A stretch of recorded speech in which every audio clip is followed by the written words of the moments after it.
maternity leave, inihihirit sa Kamara. Pero paano kala? Posibleng bad news pa raw para sa mga kababaihan.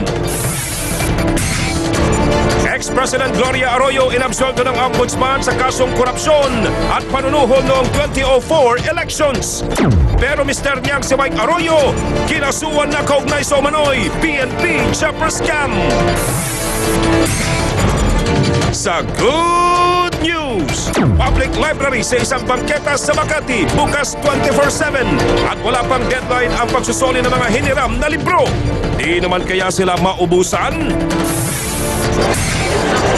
Timothy Bradley may babala kay Pacman 4 na araw bago ang bakbakan nila sa Las Vegas. He should be worried about must be.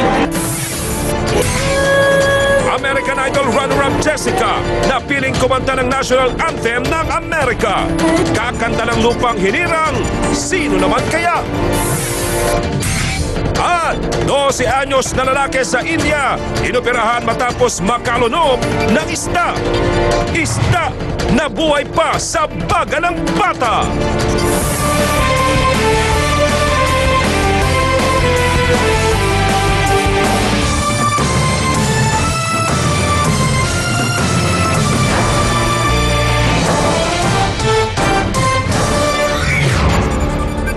Isang gabing puno ng balitaan. Ako po si Paolo Bediones. Mula sa iba't ibang sulok, hagip bawat anggulo. Ako naman si Cherry Mercado.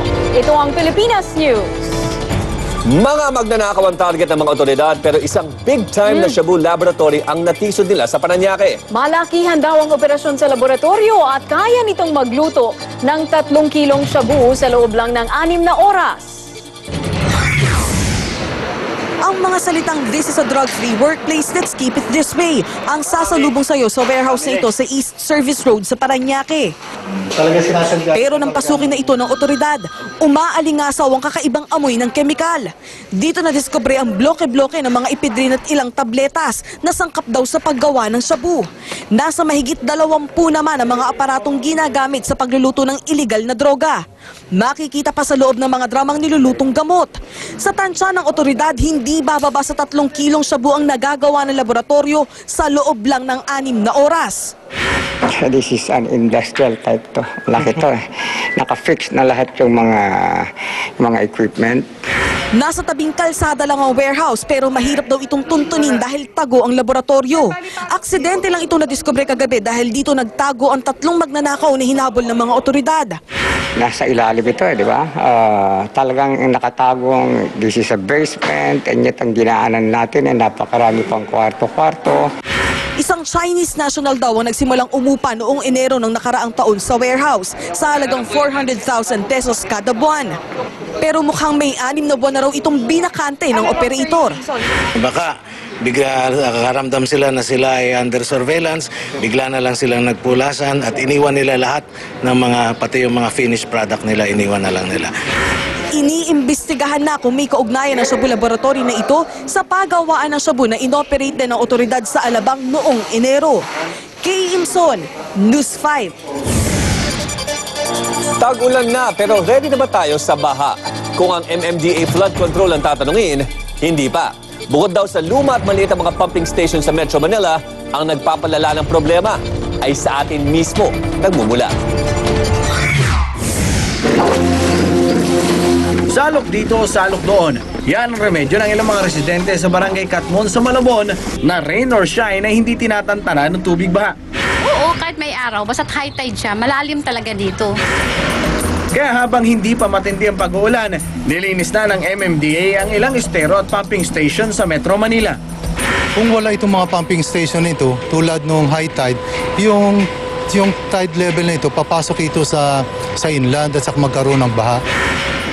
Aminado ang MMDA bukod sa baha, basura ang pangunahing problema ng mga pumping station. Yung water lily, sa ilalim dyan, binablock niya rin yung mga basura. Eh kung magkasabay yung dalawa yan, napakalaking epekto yan sa pumping. Mahalaga ang pumping station para sa mga taga Metro Manila. Nasa 13,100 hectares kasi ang mga natukoy na flood-prone area.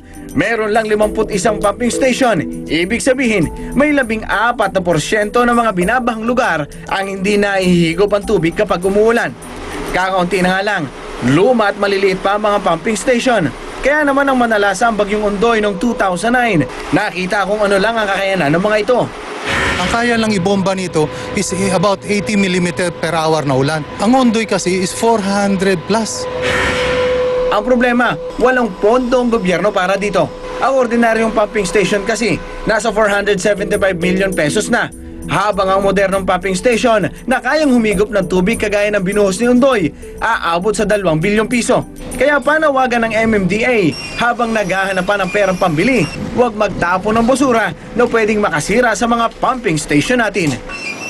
Romy Lopez, News 5.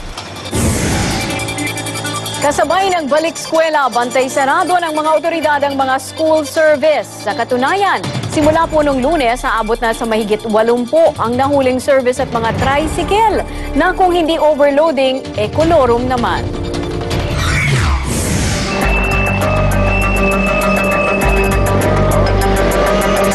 Tatlo sa loob habang 2 estudyante ang angkas sa likod ng tricycle driver na si Mang Alfredo. Swerte lang niya at hindi siya natsyempuhan ng mga taga-LTO. Hindi naman kami masyadong nagpupuno talaga.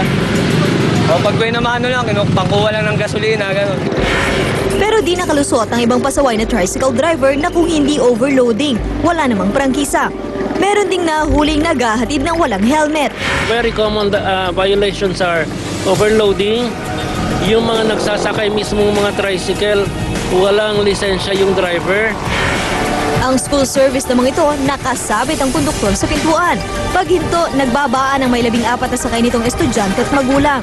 2 taon na raw naghahatid sundo ang service, pero natapos ito kanina matapos mabuking na wala itong prangkisa. Naka-register ba?